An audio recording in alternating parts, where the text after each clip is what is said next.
Welcome to Tomorrow Unveiled, your essential guide to understanding the future, right now. If the last decade of wearable tech was all about the quantified self, Yeah. counting steps, tracking sleep, obsessively checking your heart rate, then this past week, the first week of December 2025, is the moment everything changed. We've hit this definitive shift into the augmented self. It's the era of deep integration. We're moving way beyond just observing the body. Exactly. We're talking about fundamentally enhancing and interfacing with our capabilities. The tech isn't just on your wrist anymore. It's literally getting strapped in onto and, increasingly into our deepest biological systems. And it feels like it happened all at once. It's this convergence of three roads that have been running parallel for years. What are they? Well, first, there's this generational, just unprecedented leap in neural interfacing. The bandwidth and miniaturization are just, wow. Okay. Second, miniaturized augmented reality. It's finally solving the look and feel, the aesthetic problem. The computer is actually disappearing. A third. Ambient AI. The whole point of the device is changing. It's moving away from just tracking stats towards real-time cognitive help. This is a philosophical shift, not just a tech upgrade. And that is exactly what we're here to unpack. You, our listener, gave our research team this incredible stack of documents, breakthroughs in BCI, smart glasses, all of it. A huge amount of data. It is. So our mission on Tomorrow Unveiled is to synthesize the most crucial, the most cross-corroborated info from all of that to give you a shortcut. A clear map of where human-computer integration stands right now. And we have to start where the integration is deepest, the brain. Okay, let's unpack this, because the finding that stood out across all the sources our research team looked at was this biological interface system to cortex, or BISC. This isn't just a small step up. No, it's a generational leap. The specs are, frankly, hard to wrap your head around. So when we talk about BCIs, it's always about bandwidth, right? How much data can you move between the brain and the machine? That's the key metric. And what makes BISC so different is the sheer data throughput. We're talking about a wireless transfer rate of 100 megabits per second. 100 megabits, wirelessly. That sounds like my home internet connection. Why is that specific number so transformative? Because the standard until now has been, way, way lower. Maybe a few megabits per second if you were lucky. And that bottleneck changes everything. How so? With low bandwidth, the system has to process the raw, noisy brain signals right there on the chip. It's called on-chip spike sorting. So it's filtering the data at the source? Exactly. It sends a heavily summarized, compressed version of the real signal. It's like trying to understand a 1,000-page book from just a one-page summary. You lose all the nuance. All the important detail gets thrown away just because the pipe is too small. You got it. But with 100 megaps, that problem it vanishes. You can stream the raw, rich neural patterns, the entire signal, to powerful external AI systems for decoding. Okay, so that's crucial for things like, fine motor control for a prosthetic limb? For that, and especially for things like high-resolution visual or auditory prosthetics, you need all that raw data. It shifts the entire processing burden off the tiny implant and onto supercomputers. That's a huge piece of the puzzle. But the other huge problem has always been the physical device itself, right? They're bulky, rigid. Yeah. They don't exactly play nice with soft brain tissue. Right, and the sources show the material science breakthrough here is just as important as the bandwidth. So what do they do? Well, historically, you had all these separate rigid parts. The electrode array, the amplifier, the battery. BISC puts all of that, the electrodes, amps, wireless radio, onto a single integrated circuit. A single chip. And what about the thickness? That's the detail that jumped out at me. It's stunning. They use a process called back thinning to get it down to 50 micrometers. 50, okay, for context. A human hair is about 70 micrometers thick, so this chip is flexible and thinner than a strand of your hair. Wow. But doesn't making silicon that thin create other problems? Like, is it still durable? Can it handle transmitting data that fast? That's the brilliant part of the engineering. The trade-off is actually a huge biological benefit. That thinness makes the normally rigid silicon flexible. So it can actually conform to the curve of the brain. Perfectly. It minimizes that tiny movement between the device and the tissue, which is what causes inflammation, scar tissue, and, the signal to degrade over time. So the thinness isn't just for size, it's for longevity. It's for making it work better inside the body for longer. It's an elegant solution to a problem that's plagued bioengineers for decades.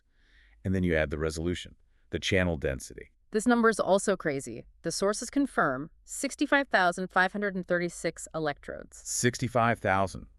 Compare that to the old clinical standard, the Utah array. Which has, 100? About 100. So this is a 650-fold increase. It's like going from a blurry black and white photo of brain activity to like an 8K IMAX movie. You can see everything. So that's mastering the reading part of the equation, extracting the signals. But the other side is writing information back into the brain, the bidirectional part. Absolutely. Yeah. And the research you provided shows a huge step there, too, with these new wireless optogenetic implants. Right. For anyone not familiar, optogenetics is fascinating. It's way more precise than just zapping the brain with electricity. It really is. You genetically modify specific neurons to respond to light. So you can turn on very specific cell types without affecting their neighbors. It's surgical precision. And the breakthrough here was making it wireless, right? No more fiber optic cables coming out of the head. Exactly. A self-contained wireless implant with 64 micro-LEDs and the experiment they ran with it. The Tetris experiment. I love that name. It's perfect. They used the implant on mice, and they delivered these patterned light signals, a totally artificial code, directly to the cortex. And the mice, they learned to use those light patterns as navigational cues, right? They learned a totally new sense bypassing their eyes. That's the profound part. It proves the brain can learn to interpret an arbitrary digital language. It's the blueprint for the next generation of sensory prosthetics. Imagine seeing through a camera that talks directly to your visual cortex in a language of light. But whether you're reading or writing, you're still dealing with this massive data and energy problem. BCIs are battery hogs. Which is where the AI at the edge comes in. It's essential.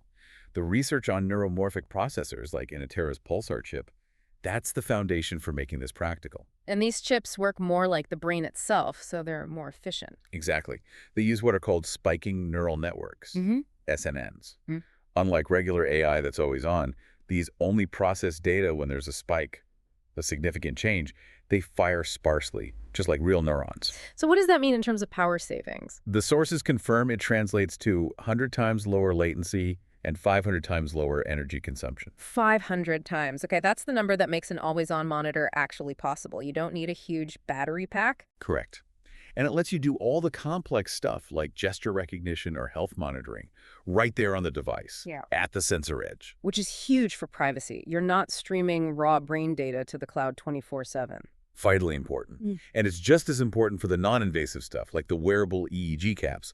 Our research team pointed to that work from the University of Manchester. Right, because anyone who's used a consumer EEG knows the data is usually junk. It's just muscle noise from blinking or clenching your jaw. That's the main barrier in the real world. Yes. The noise. So what the Manchester team did was put a deep learning model right on the device, an autoencoder that learns to identify and instantly clean the signal. It filters out all the muscle noise, leaving just the pure brain signal behind. Exactly, in real time. And that transforms wearable EEG from a fun gadget into a reliable medical-grade tool. You can suddenly monitor an epilepsy patient at home, reliably, for days on end.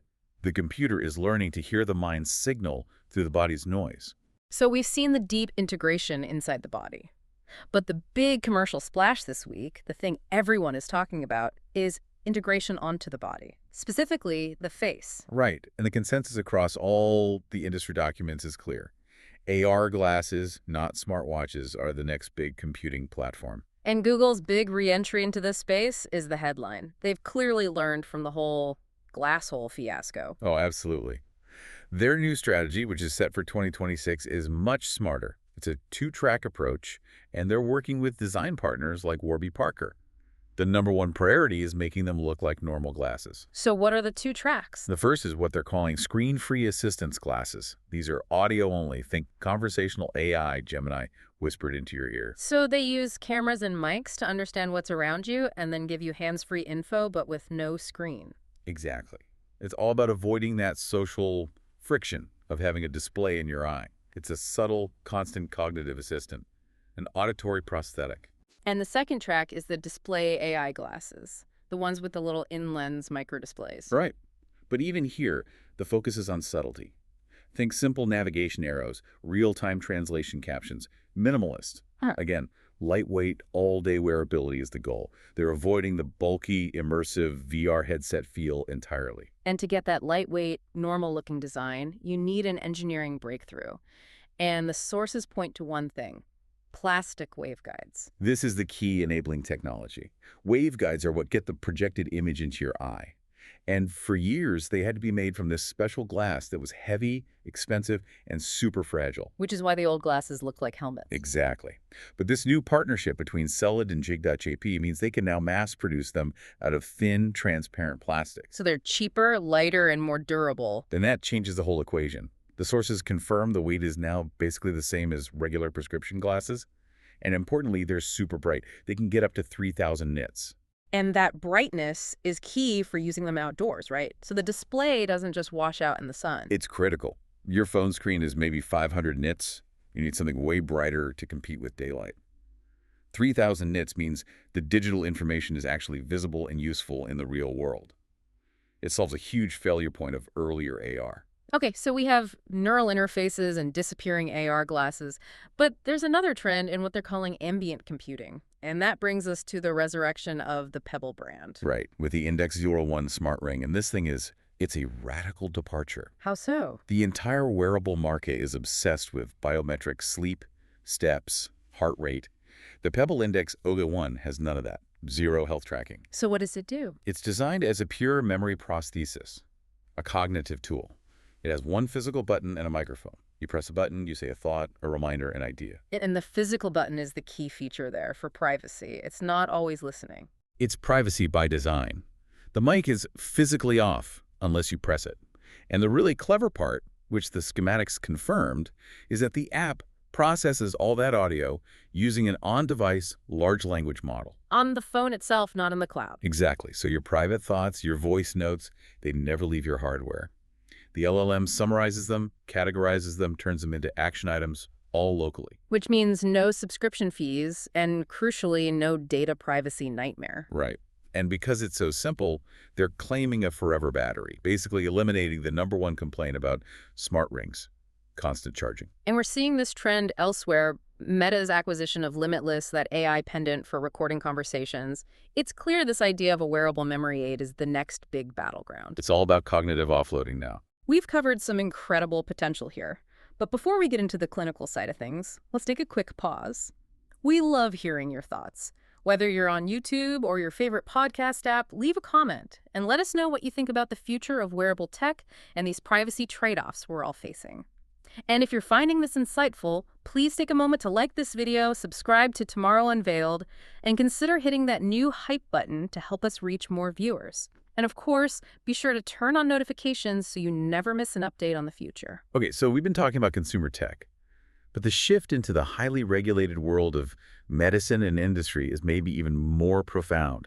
Wearables are finally crossing that line from wellness to actual therapy. That's such a critical distinction, isn't it? A wellness device tracks you, a therapeutic device treats you. And the huge milestone this week was the FDA clearance for the Flow Neuroscience FL100 headset. A huge moment. This is now cleared for at-home treatment of major depressive disorder using transcranial direct current stimulation, or TDCS. So it's using a low electrical current to modulate brain activity.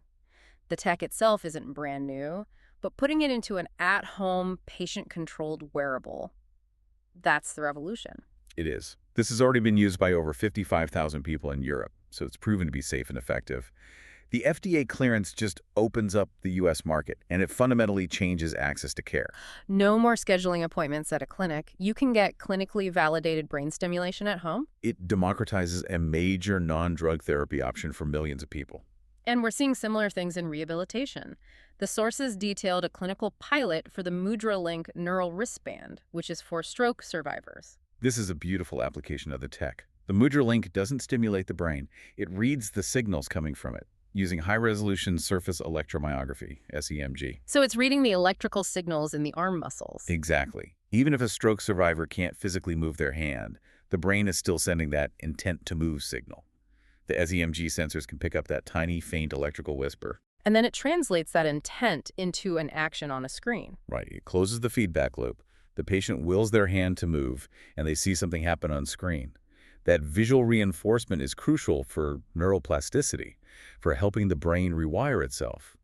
It makes home-based therapy objective and measurable. But all of these clinical uses demand way higher accuracy than a consumer gadget. Which brings us to another breakthrough our research team found from the Technical University of Munich on biosensors. This one is huge. They achieved 99% measurement accuracy for oxidase biosensors. These are the ones that measure key things like glucose and lactate. 99%. I saw that previous sensors were sometimes only 50% reliable in the real world. How did they get such a massive jump? They solved a problem that has plagued these sensors for decades: interference from oxygen in the air. The atmosphere itself was messing up the reading. Precisely. The sensor's enzyme uses oxygen to work, but too much ambient oxygen creates noise and corrupts the signal, so they engineered a clever fix. They added a second enzyme, an oxygen scavenger, that mops up all the excess oxygen. So it creates a clean environment for the main sensor to do its job. A perfectly clean measurement. And that single innovation is the key to unlocking reliable, data-driven precision medicine. And of course, all these sensors need to be comfortable. They need to disappear into our clothes. That's where smart textiles come in. Right. And this new thermal drawing process lets them create miles of flexible, high-performance electronic thread that can be woven directly into a knee brace or a shirt. So you get continuous monitoring from a garment that feels and washes like normal clothing. The computer is literally being woven into the fabric of our lives. It's the ultimate friction reduction. Okay, finally, let's talk about the augmented worker. Wearables are becoming a massive predictive safety tool in industry. And the German bionic Exia exoskeleton is the perfect example. It's an AI-augmented robotic suit for workers in logistics or manufacturing. But it's not like the old, clunky exoskeletons. This one is smart. It's very smart. It uses machine learning to analyze the wearer's movements in real time. If you're just walking, it does nothing. It's transparent. But the second the AI detects you're about to lift a heavy box incorrectly, it instantly adjusts the torque to give you the perfect support. That's amazing. It's also a data collection engine, right? It is. It feeds all this movement data to a cloud platform, creating a digital twin of the workforce's physical strain. So safety managers can see who is at risk of injury before it happens. Exactly. It shifts safety from being reactive, filling out accident reports, to being proactive and predictive. And the market for this is exploding. The sources project it will be a $7.3 billion industry by 2035. Okay, so with all this deep integration in our bodies, on our faces, at our jobs, we have to hit the pause button and talk about the friction, the accuracy, the privacy, the security. Absolutely. The tech is moving so fast, and the downsides are becoming very real. Let's start with that accuracy gap. The American Heart Association, the AHA, put out a really serious warning this week. They did. They issued a statement concluding that the cuffless blood pressure sensors you see on smartwatches and rings are unsuitable for clinical diagnosis or managing medication. It's a huge reality check. And technically, why are they so unreliable? They mainly use something called pulse transit time, or PTT, which is just a loose proxy for blood pressure. It gets thrown off by everything: movement, skin temperature, hydration. You have to constantly recalibrate it with a real cuff, which people don't do. So the data just drifts into being useless noise. Worse than useless, it could be dangerously misleading. And there's an even bigger problem: algorithmic bias. Right. The sources confirm that the core PPG optical sensors don't work as well for everyone. That's a huge public health issue. PPG works by shining light into the skin, and the data shows it has a systematic bias against users with darker skin tones and higher adipose tissue. Because the melanin absorbs more light and messes with the signal. Exactly. The training datasets weren't diverse enough. And the result is a two-tiered health system where the device is less effective for entire populations. It's an urgent problem that needs to be fixed. And all of this brings back the privacy headaches. The glass hole debate is back, but now the glasses have AI. Which makes them infinitely more powerful and, more concerning. The risk of non-consensual recording, combined with facial recognition, is enormous. Regulators are already pushing back. Meta had to make the recording light on their glasses bigger and more obvious. But the privacy fight is moving beyond just cameras. It's about our neural data now. Which is why we're seeing new legislation like the MIND Act being introduced in the U.S., the management of individuals' neural data. And the goal of that is what? To define neural rights. Essentially, yes. Yeah. It aims to classify your neural data from an EEG or a BCI as highly sensitive biometric information. And crucially, it wants to prohibit neuroprofiling for things like advertising or hiring. To stop a future where a company could use your brain data to decide if you're too stressed for a promotion. Precisely. The legal framework has to catch up to the fact that these devices are tapping into the source code of our thoughts. And the security risks are no longer just about data theft. It's about physical safety now. The smart attack proof of concept our research team flagged is chilling. It showed that a compromised smartwatch mic can pick up ultrasonic signals sound we can't hear. And use that to steal data from a secure, air-gapped computer. Yes. The malware on the computer turns data into ultrasonic chirps. The watch hears it and then sends the data out over the network later. It's a completely new way to bypass security. So our wearables create a massive new attack surface we never even considered. A huge one. And with the bidirectional BCIs, the ones that can write data to the brain, the risk is even higher. Because a hacker could not just steal information, they could inject it. Correct. Unauthorized access could mean inducing false sensations, disrupting motor control. It elevates a cyber attack to a physical assault. The stakes for securing these devices are just unbelievably high now. These are profound challenges. And this is exactly why Tomorrow Unveiled exists, to keep you informed on both the potential and the pitfalls. We really do love hearing your thoughts. On YouTube or your podcast app, leave a comment and let us know. What's the right balance between convenience and privacy in this new era? If you're finding this insightful, please take a moment to like this video, subscribe to Tomorrow Unveiled, and hit that new hype button to help us reach more viewers. And of course, turn on notifications so you never miss an update on the future. Okay, so let's try to synthesize everything our research team found this week. It feels like the era of deep integration is truly here, and it's being driven by three big forces that all hit at once. Right. First, you have neural augmentation. It's now a reality. You've got the 100 nanops BISC chip making high-fidelity brain communication possible. And you've got optogenetics letting us write new senses into the brain. Second, the tech is just disappearing through form factor minimization and ambient AI. Plastic waveguides are making AR glasses look normal, and devices like the Pebble Ring are shifting the focus to cognitive help and privacy. And third, and this is so important, clinical validation. The FDA clearing the Flow headset for depression, the clinical pilots for stroke rehab. This proves that serious therapeutic wearables are going mainstream. So the documents seem to point to the market splitting into two distinct lanes for the next few years. A clear bifurcation, yeah. On one side, you have the high-value, regulated clinical and enterprise-grade devices, the BCIs, the exoskeletons, expensive, but with a clear, measurable ROI. And on the other side, the frictionless consumer and ambient grade devices, the AI glasses, the memory rings, all about low friction, social acceptance, and ease of use. And the near-term trajectory is pretty clear. Expect to see those lightweight AR glasses adopted really quickly and a big acceleration in these clinically validated therapies over the next 1 to 2 years. Which brings us to our final thought. Our research team highlighted a really startling stat. 97% of people accept terms and conditions without ever reading them. 97%. And that habit was formed with smartphones, where the risk was mostly financial or social. But now we have devices designed to capture our private thoughts, our biological signals, often with no screen to even show you the privacy policy. So the question we want to leave you with is this. How can we possibly build a system of informed consent for devices that are literally designed to be frictionless, invisible interfaces to the most private parts of ourselves? That's a question Tomorrow Unveiled will be tracking very, very closely. If you're listening on a podcast service like Apple Podcasts or Spotify, we'd be incredibly grateful if you could take a moment to leave us a rating and review for Tomorrow Unveiled. It truly helps us reach new listeners. Until next time, we hope you stay strapped in for what comes next.